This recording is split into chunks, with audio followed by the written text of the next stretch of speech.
John Monroe watched the city lights flicker outside his penthouse window, like a cold, polished painting that never quite felt alive. Inside, on the glass table, lay a gilded invitation, Margaret Monroe's 80th birthday. His mother's voice echoed again in his mind, calm, commanding. "Bring a girlfriend. Settle down, as if love could be scheduled, like a quarterly report." He owed Margaret everything. She had believed in him when the rest of the world turned away, so he needed someone's, just for the weekend, a stand-in. He found Janice in that tiny corner cafe, blonde hair loosely tied with a faded ribbon, a dusting of flowers still clinging to her cheek. She was kneeling on the floor, gently dabbing spilled ice cream from a little girl's shirt, smiling with the kind of warmth that didn't ask for anything in return. He had seen her there before, but he had never really looked. Until now. "I have a proposal," he said, voice low, steady, not quite legal, but fair. She blinked. "Excuse me, come with me this weekend. Pretend to be my girlfriend. $2,000, no strings afterward." Janice laughed, short, incredulous. "You think money buys everything, don't you?" He didn't flinch. "I think, considering your situation, money could help, and I need discretion. We both win." Her breath caught. How did he know? After a long pause, she spoke more quietly. "I will come, but I'm not lying about who I am. I'm poor. I bake bread. My mom is sick. If anyone asks, I'll tell the truth." He nodded, surprised.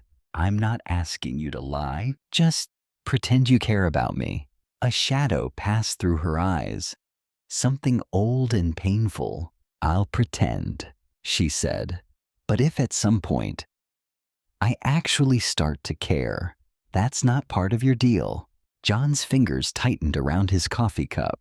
He hadn't expected that answer. As she turned to leave, sunlight caught her hair, turning it into golden thread. He stood there, watching her go, feeling something unfamiliar stir deep inside his chest. The Monroe estate rose before them, wrought iron gates, climbing roses, like something out of an old films. Janice sat motionless in the car, hands clasped so tightly her knuckles turned white. Through the tinted glass, the ivory mansion glowed. Arched windows, soft lanterns. "This is his world," she thought, "and I don't belong here." Yet she stepped out beside him, shoulders back, chin lifted. Inside, the grandeur pressed against her lungs. Margaret Monroe sat regal in her wheelchair, silver hair coiled, eyes sharp and searching. "Grandma, this is Janice," John said, voice firm.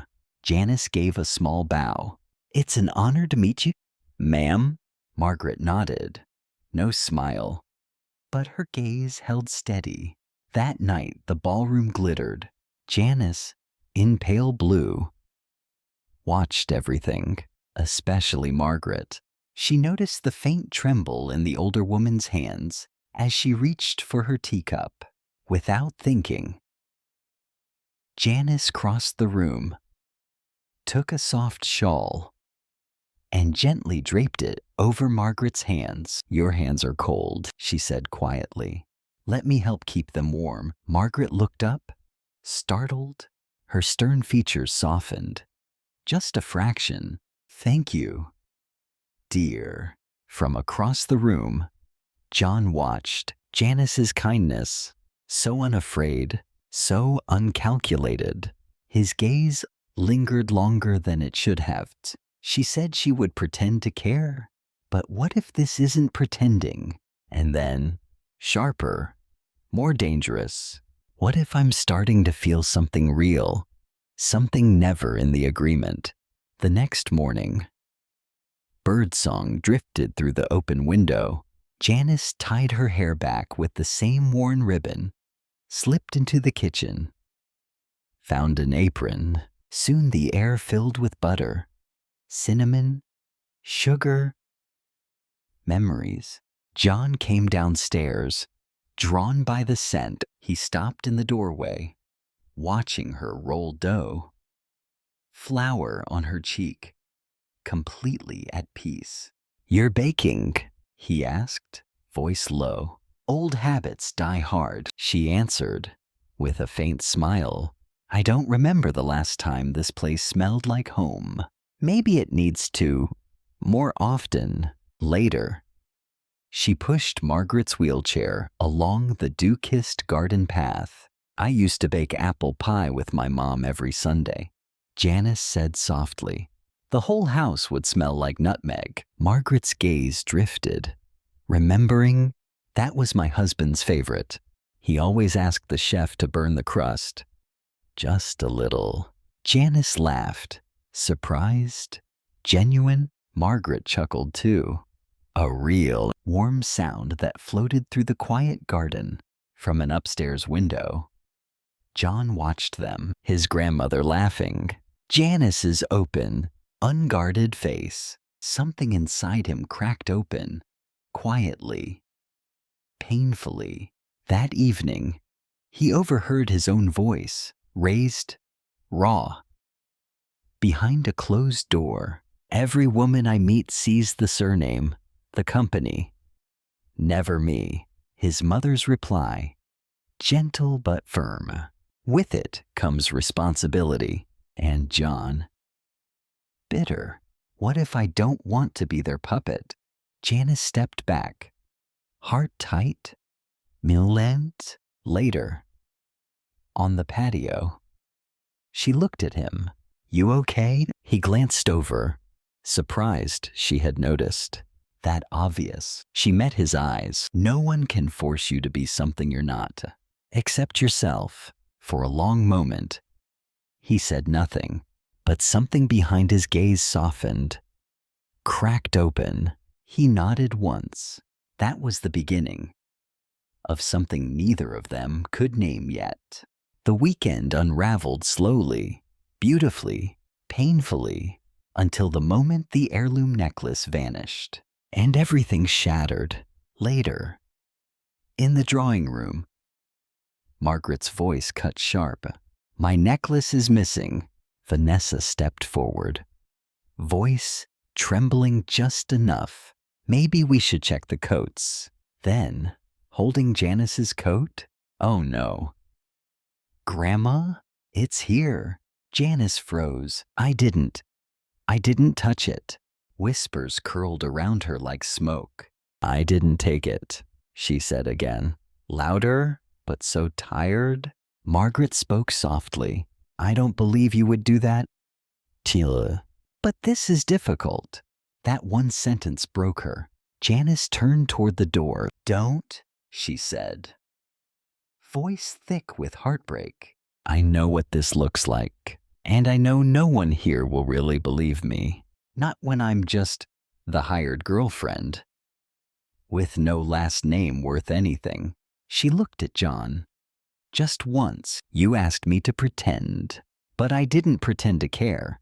That part was real. Maybe that's why this hurts more than it should." She walked out. The wind whipped cold against her face. No one called her name. That silence hurt most of all. Hours later, John sat alone in his study. Security footage stared back at him. Timestamp 10:47 pages. Yeah. Vanessa's reflection, clear as day. Slipping the necklace into Janice's pocket, he exhaled, sharp, angry, heartbroken. He walked into the drawing room, voice deep, unshakable. "Enough." He laid the printouts down. The footage shows the heirloom was placed in Janice's coat by Vanessa Monroe. Shock rippled through the room. Margaret leaned forward, eyes narrowing at her granddaughter. "How dare you? In this house, the one who loses value is not her. It's jealousy." Vanessa swayed, face crumbling. John turned to where Janice stood, small, still.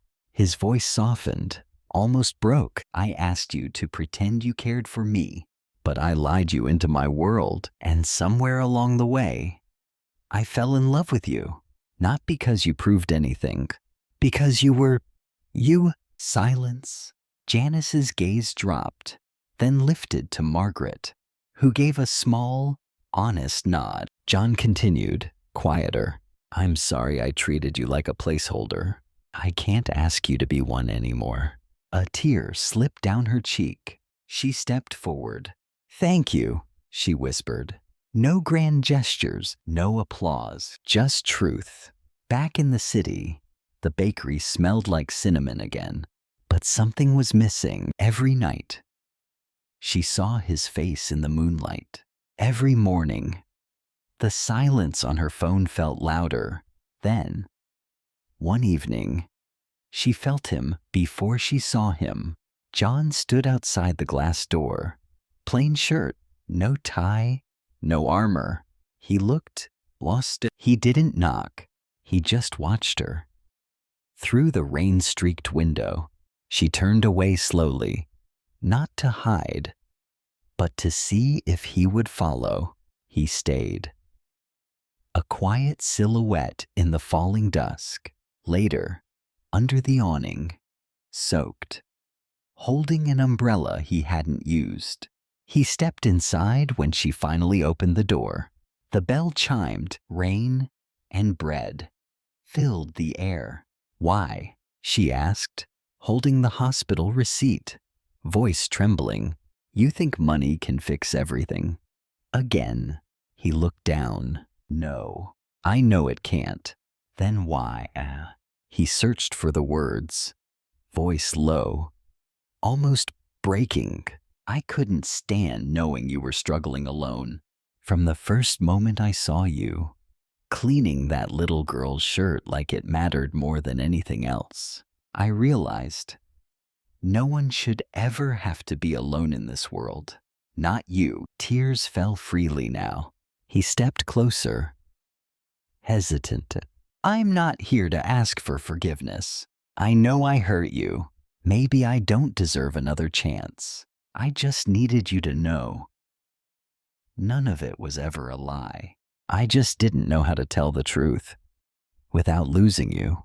The rain softened to a whisper outside. Janice stood there, searching his face. Then, quietly, she turned, walked behind the counter, picked up a towel, and handed it to him. For someone who doesn't want to fix things, she said, lips trembling into the smallest smile. You're doing a terrible job at staying away. He let out a shaky laugh. The first warmth between them in so long.